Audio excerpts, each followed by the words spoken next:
सुबह से रात हो गई है, इस लड़की का कुछ अता पता नहीं। पुराना क्लास फेलो जो मिल गया उसको, पुरानी बातें न्यू करने बैठ गए होंगे। कॉलेज की कहानियां वैसे भी लंबी लंबी होती है। इसे तो पता है ना कॉलेज के बाद क्या क्या बातें होती हैं। सच कह रही हूँ ना मैं, तूने तो पढ़ाई की है कॉलेज यूनिवर्सिटी में। अम्मा मैं कह रही हूँ फोन कर उसे, और अगर वो फोन ना उठाए ना तो बस फिर पक्की बात। जाकर फोन लेकर आ मेरा, जा। मैं कह रही हूँ लिहाज नहीं करना आपने। अच्छा हाँ हाँ जा लेकर आ फोन।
ये ले।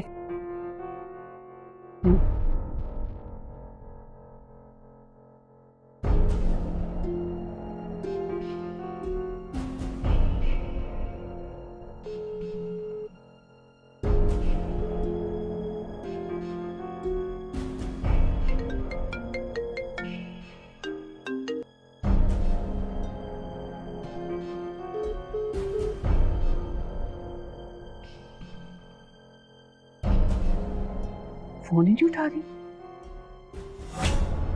देखा आपने, कहा था ना मैंने, आ गया आपको यकीन।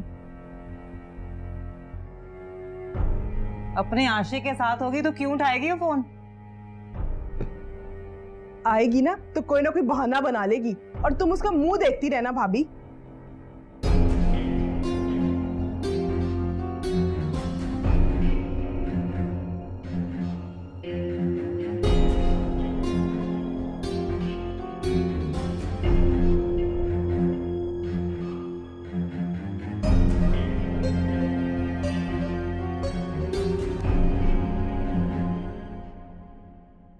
खाना बन गया? जी खाला, अगर आपको ज्यादा भूख लग रही है तो मैं खाना लगवा देती हूँ। नहीं नहीं, फिरिशा आ गई? नहीं, वो तो नहीं आई। उसे फोन करके पूछ लो ना कितनी देर में वो आ रही है, तो आज इकट्ठी खाना खाएंगे। इतना अरसा हो गया, आज दिल चाह रहा है इकट्ठे।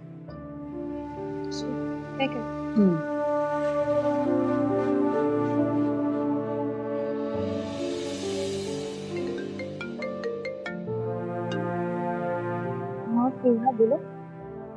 खाला तुम्हारा पूछ रही हैं, कह रही थी कि आ जाओ तो इकट्ठे ही खाना खाते हैं। नहीं, तुम लोग खा लो। क्या हुआ, तुम रो रही हो? हाँ यार, वो जिस लड़की को मिलने आई थी उसकी अम्मी का इंतकाल हो गया।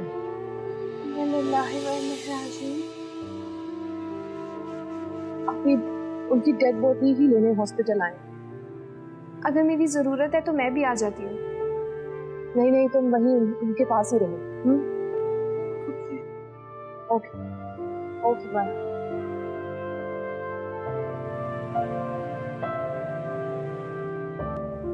क्या हुआ, किसकी डेथ हो गई? वो फरीशा की फ्रेंड की मदर।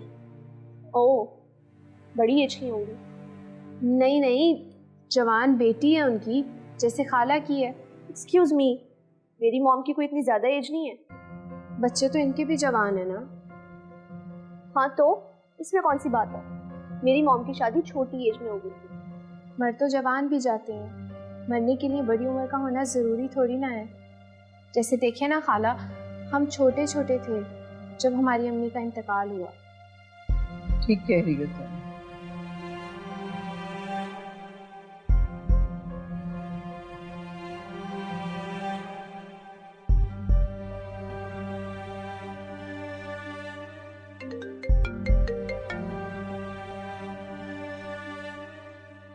फोन नहीं उठा रही।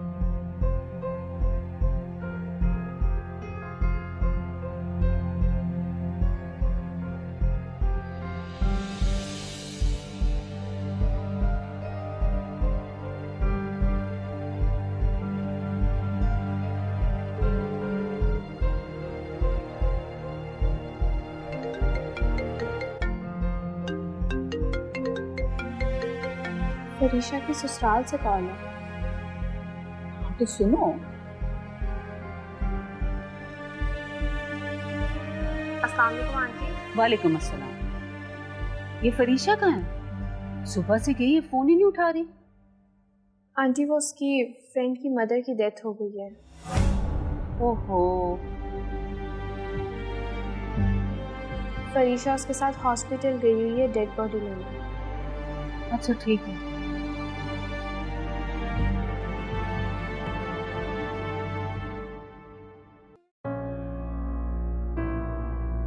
किसी की डेथ हो गई है। किसकी डेथ हुई है? उसकी किसी दोस्त की वालदा की डेथ हुई। जरूर वही क्लास फेलो होगा।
झूठ बोल रही है वो, बहाना बना रही है वो। मान ले मेरी बात अब। ये दोनों बहनें मिली हुई है। नहीं नहीं, इतना भी कोई गिरावा नहीं होता कि बहाने से किसी की माँ को ही मार दे। और पुप्पो, आपको पता ही नहीं है, हमारे कॉलेज में लड़कियां मरे हुओं को दोबारा मार देती थी। और सच में अगर ऐसा हुआ भी है ना, तो यकीन करना, ये वही दोस्त है, वही। तुम्हारी बात मेरी समझ में आ रही है। खुद तो वो ऐश कर रही है और मेरा बेटा पुलिस के जुल्म सह रहा है।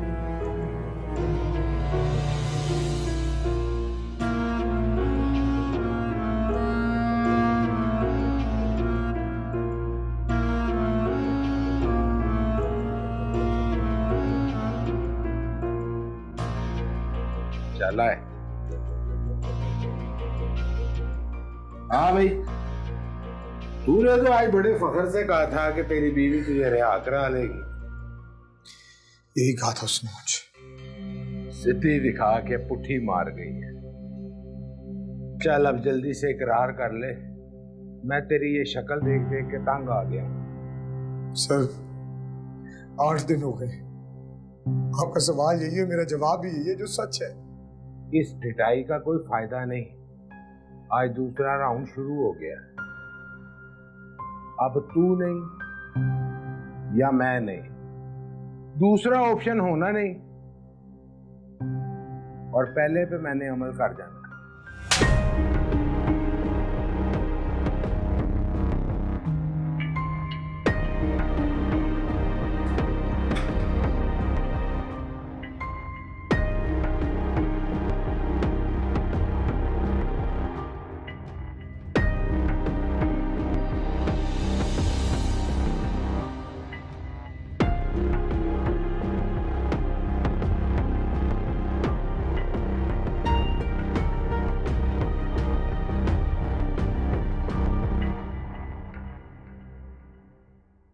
बस कुछ फॉर्मेलिटीज हैं, कुछ देर में डेड बॉडी मिल जाएगी। मारिया कहाँ है? उसे तो यकीन ही नहीं हो रहा कि उसकी मां मर चुकी है।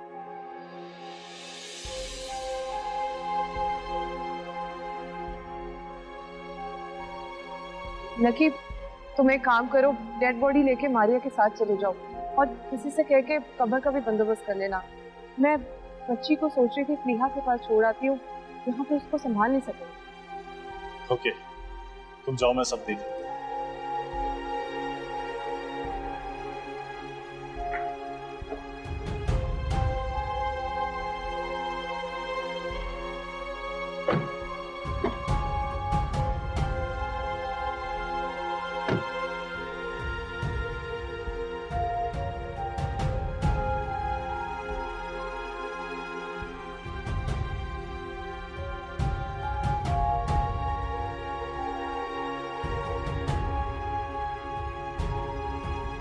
मॉम, मुझे नींद नहीं आ रही है, फिर से मैं बोर हो रही हूँ, कोई कंपनी ही नहीं है। फरिया सो गई है और दूसरी का तो कुछ पता ही नहीं है, एक बार भी बात नहीं हुई उससे।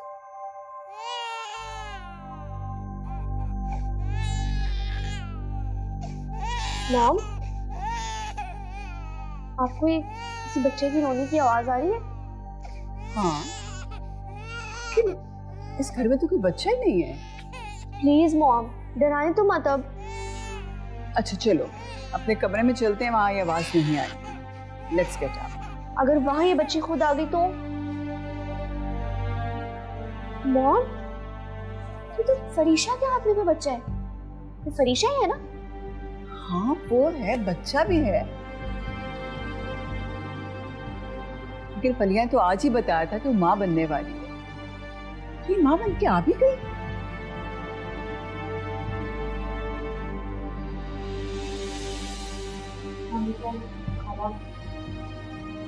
वालेकुम अस्सलाम। सॉरी, मैं आ नहीं सकी।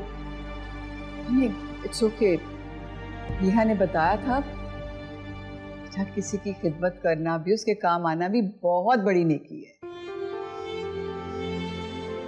किसी के दुख सुख को अपना दुख सुख समझ के उसको खुशियां देना बेटा, ये तो इंसानियत है। खाला, आजकल खुशियां देने वाले ही दुख देने लगे। बेटा ये बच्ची, ये सुबह तक यहीं रहेगी। इसकी नानी की डेथ हो गई थी, अब मैयत वाले घर में से कौन संभालता, इसका तो कोई है भी नहीं, इसलिए मैं इसको यहाँ ले आई। यहाँ इसको कौन संभालेगा? खाला, आप हैं, माहीन है, फिर प्लीहा भी है, आप लोग तीनों मिलके संभाल ही लेंगे। खाला, रखिएगा, प्लीहा को उठा दीजिएगा कि इसको देख। देख के बेटा। ओहो हो, मैं बस अभी आती हूँ। अरे अरे कहाँ जा रही हो? तो गुनाहगार को उसके गुनाह की आखिरी तस्वीर दिखाई। मैं आती हूँ।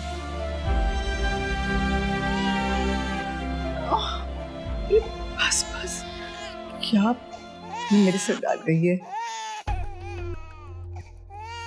फलीहा, जरीना, बेटा कोई तो आओ। बुलाओ, आवाज तो दो किसी को। तुम पकड़ लो।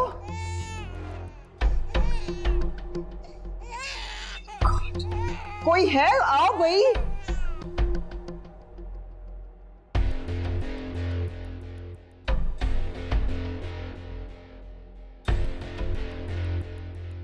मैं तो हमेशा इस बात पर फिक्र करती थी कि मुझे कोई धोखा नहीं दे सकता, लेकिन इस लड़की ने मेरे सारे अंदाजे गलत कर दिए। मैं तो आपको बार बार कह रही थी अम्मा, लेकिन आप हैं जो मेरी बात पर यकीन ही नहीं कर रही। कोई बात नहीं, एक चाल हमने चली, दूसरी उसने चली, और तीसरी और आखिरी बारी हमारी। तो मैं तो कहता हूँ कि सुबह ही तलाकनामा साइन करके उसके घर भेजो और जान छुड़ाओ इस आफत से। जो ताकत है वही आफत है। अब बात तलाक पर खत्म नहीं हुई, उसकी जिंदगी पर खत्म है। मारने का कोई फायदा नहीं है भाभी। ना तो जिंदा रख के हमें कौन सा फायदा है पप्पो?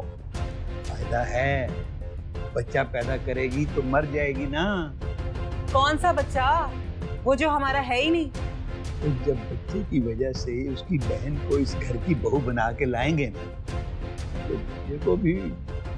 ना करे प्राची, इसमें उस मासूम जान का क्या कसूर है? बड़ी हमदर्दी जाग रही है तेरे दिल में उसके लिए। नहीं, मैंने तो ऐसे ही बात कर दी थी। मैं तो कहती हूँ कि इन्हें भी ना असद की तरह घर से बाहर निकाल, वरना ये हमारा सारा काम खराब कर देंगे। ओहो, इस बेचारी ने तो ऐसे ही बात कर दी। हम कौन सा इसकी बात मान रहे हैं? करना तो वही है ना जो तुम्हारी माँ चाहेगी।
तूने देखो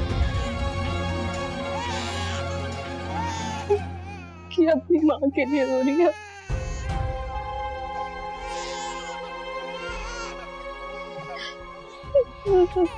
मैं भी तो अपनी माँ के लिए रो रही हूँ।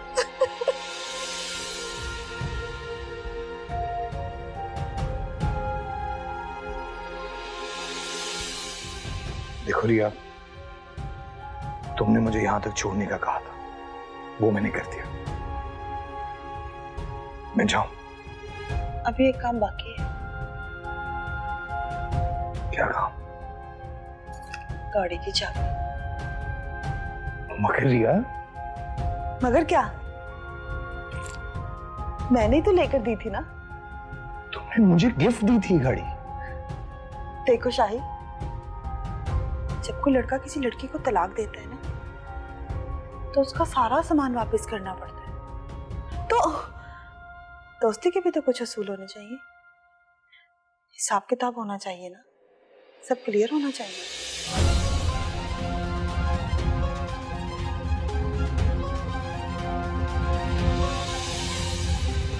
देखो रिया, मैंने तुम्हारी ऑफर पर डिसाइड किया है कि मैं अपनी बीवी को तलाक दे दूंगा।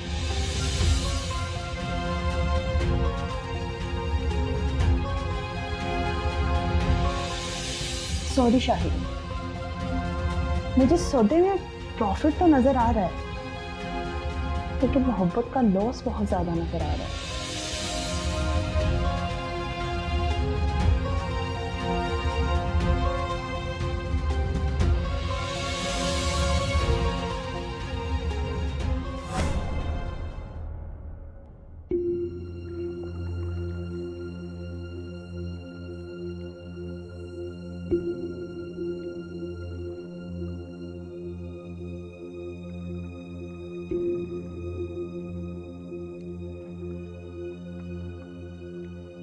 कहाँ थी तुम? पता है, अब्बा जी आए थे, बड़े खुश थे, कह रहे थे मेरी बहू तुम्हें रिहा करवाएगी आज यहाँ से। मैंने भी कहा उनसे, मुझे मिलने आई थी और छुड़ाने की बात भी की थी। फरीशा, 3 बार मैंने अपना नंबर आगे बढ़वाया,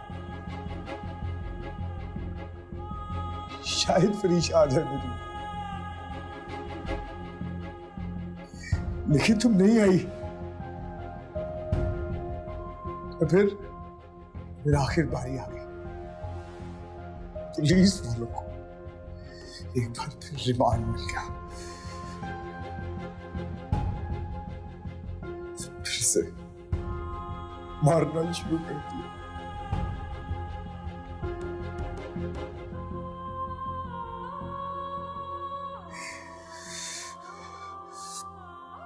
लगता है तुम्हारी नफरत को मेरी मोहब्बत पर यकीन नहीं आया, इसलिए अब मुझे लगता है इस लाश को ढूंढते ढूंढते ये लोग मुझे लाश बना देंगे। ये तुम्हारा कहा पूरा हो जाएगा, तुम मेरी बेवा बनकर जिंदगी गुजारोगी, बीवी बनकर।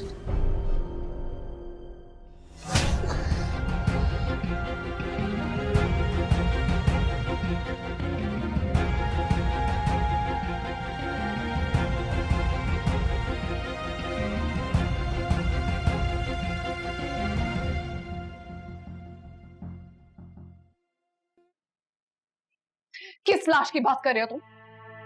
वो लाश जो फांसी के फंदे पे लटक गई तुम्हारी मोहब्बत में, या जिसने अपनी दुनिया लुटा दी तुम्हारे प्यार में, या वो लाश जिसके लिए उसकी दुनिया ही तुम थे,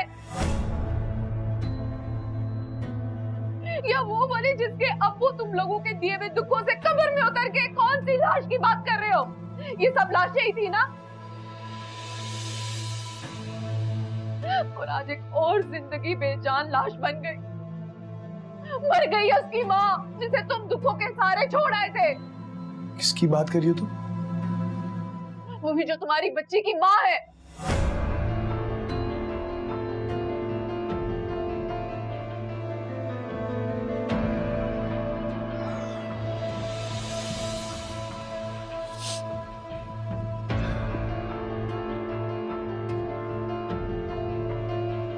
मारिया मर गई वो, मर गई वो। अपनी माँ के दुख में जिंदा लाश बनकर बैठी है। वो अपनी माँ के लिए रो रही है और उसकी बेटी अपनी माँ के लिए। और तुम्हें कितनी लाशें चाहिए? कितनी लाशें चाहिए? फरीशा, फरीशा, छोड़ो मुझे। ओए संगीत, ओए शराब, इधर आ, लेके जाओ। फरीशा, लेके जाओ। फरीशा, फरीशा मुझे बचा लो, फरीशा मुझे बचा लो। फरीशा, फरीशा का बच्चा। तुम कभी भी माफी के लायक नहीं थे। तुम मरोगे जिस तरह तुम्हारी वजह से सब मरे हैं, और मैं तुम्हें ऐसी सजा दिलवाऊंगी कि पूरी जिंदगी याद रखोगे तुम। और तुम्हारे खानदान वाले, उनका वो हशर होगा कि लोग हकारा से तू तू करेंगे उन पर। हर दिन कयामत का दिन होगा तुम सबके लिए। ओ, मैडम जी रिलैक्स करें, बैठें आप। ज्यादा गुस्सा अच्छा नहीं होता, तशरीफ रखें, प्लीज बैठें।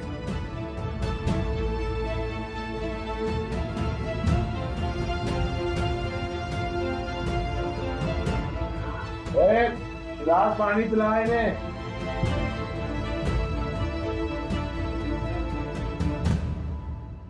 आप जिसकी बात कर रही हैं ना, वो कल आई थी बेचारी, अपनी बेटी को उसके बाप की शक्ल दिखाने। और जानते हैं उसने मुझसे क्या रिक्वेस्ट की? कि इसकी बीवी को ना बताइएगा, कहीं इसका घर ना उजड़ जाए। अब इसका घर नहीं, दुनिया उजड़ेगी इसकी। और मैं इसको करके दिखाऊंगी।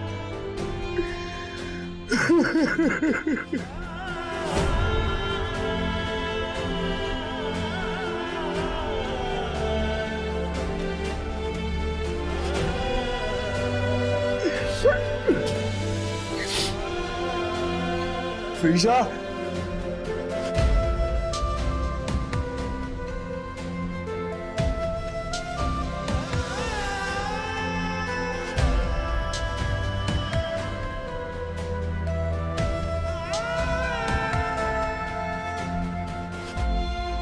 ये लो कॉफी। Thank you. मैं तो कहती हूँ थोड़ा आराम कर लो। नहीं फलीहा, भी आराम नहीं कर सकती। अभी मारिया की तरफ जाना है। उसकी अम्मी को दफनाने के बाद वो बिल्कुल अकेली होगी। तो क्या उसका कोई भी नहीं है इस दुनिया में?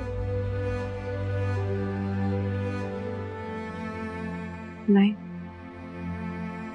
बस एक कजन है, उसके अलावा कोई भी नहीं है। अल्लाह माफ कर, ये बच्ची तो बहुत तंग करती है। कि मुश्किल से जरीना ने उसको सुलाया। जी, माँ के बगैर उसकी पहली रात है ना, शायद इस वजह से। हाँ, ये बात भी है। सॉरी आप, आपको टाइम नहीं दे पा रही, प्लीज नाराज मत होइएगा। बस एक दो काम है, वो निपटा लूं फिर आपके पास ही रहूंगी। कोई बात नहीं, जो जरूरी है वो पहले करना चाहिए। मैं कौन सा भी वापस जा रही हूँ। Just take your time and relax. So sweet of you. मैं जरा फ्रेश हो जाऊं।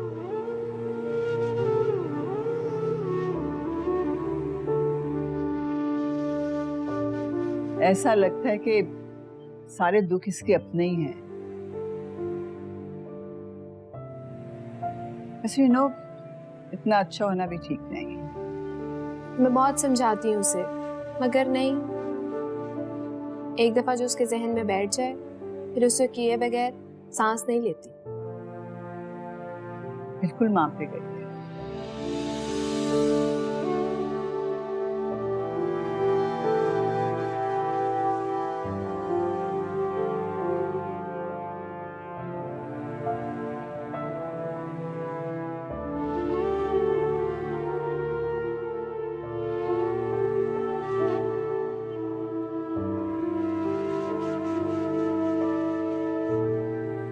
मेरी चाय।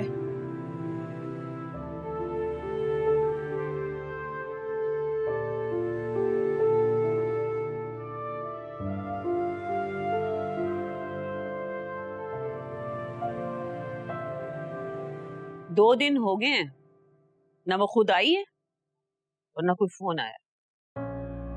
अब बहुत सारी बातें जहन में आती हैं। उसके बाप ने फौरन से रिश्ता तय कर दिया था और शादी भी जल्दी जल्दी कर दी थी।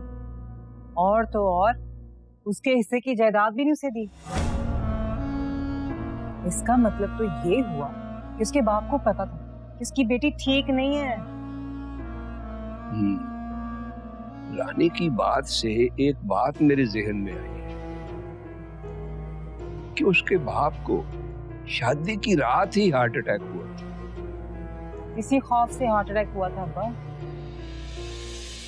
क्योंकि उसे पता था कि कहीं उसकी बेटी के लक्षण हमारे सामने ना खुल जाएं। तो मर गया, बदनामी हमारे गले डाल दी। वैसे भाभी, रात से मैं भी एक बात सोच रही हूँ। उसका तो कोई रिश्तेदार यहाँ पर है ही नहीं, तो फिर वो कौन है जिसके मरने पे बहन फोन सुन रही है और वो फोन सुन ही नहीं रही? हाँ, बात तो तुम्हारी सोचने वाली है जन्नत। जहां तक मुझे याद पड़ता है, एक खाला है उनकी, लेकिन वो भी यहाँ नहीं रहती। अम्मा, मेरा शक पक्का है, ये उसी के साथ है। वरना आजकल तो लोग मर्द पे भी सेल्फियां बना बना के लगा रहे होते हैं। हाँ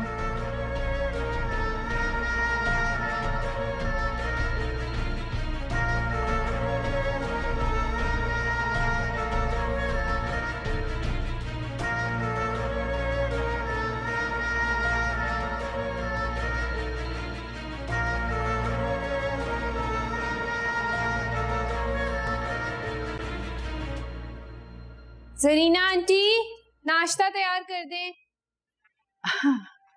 अरे वो अभी तक तुम्हारी बहन उठी नहीं?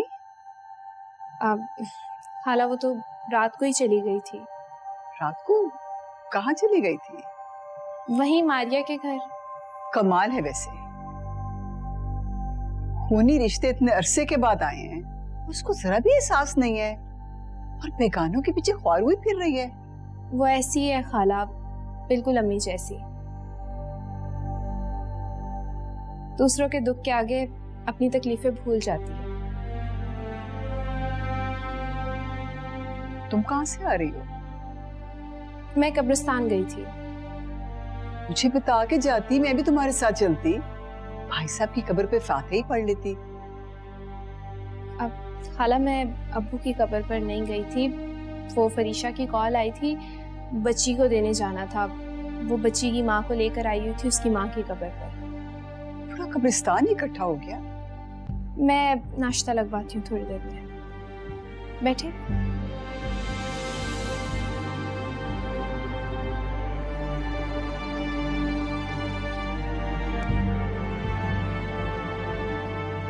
मर्द तो कुरान मस्जिद में जाके पढ़ेंगे, आप ये औरतों के बैठने का बंदोबस्त कर लीजिएगा।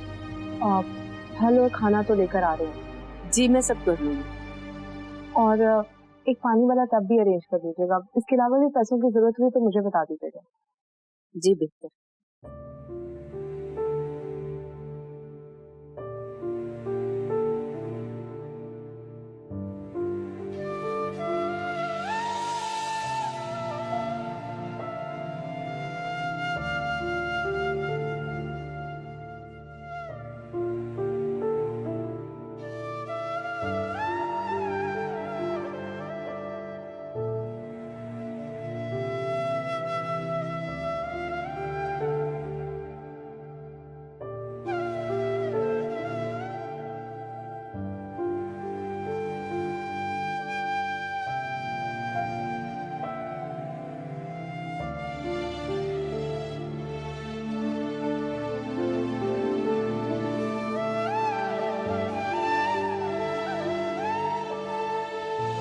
लोगों में खुशियां बांटने से दुख कम हो जाते हैं।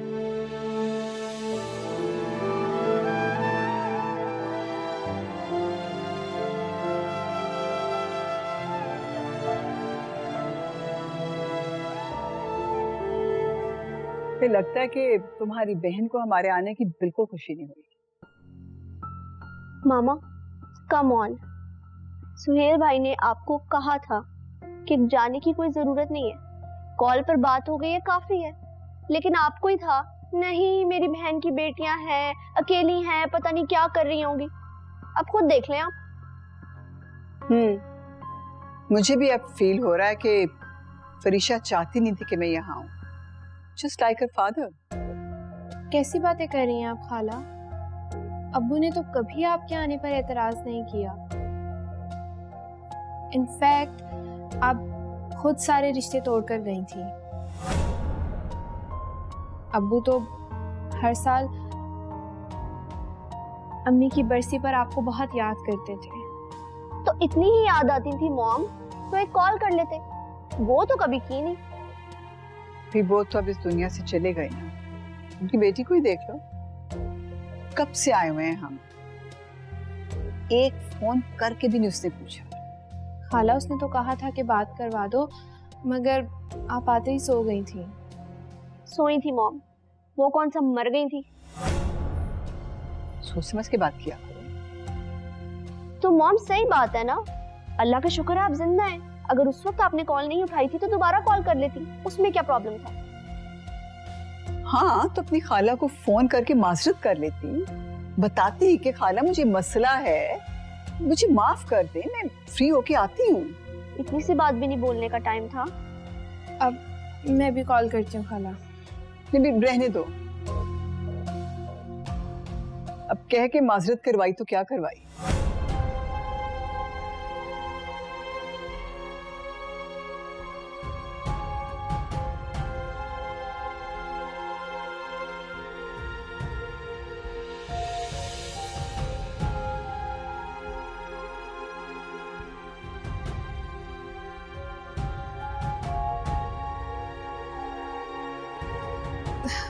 अंसा खाला बहुत नाराज़ हो रही थी, कह रही थी लगता है तुम्हारी बहन को हमारा आना अच्छा नहीं लगा।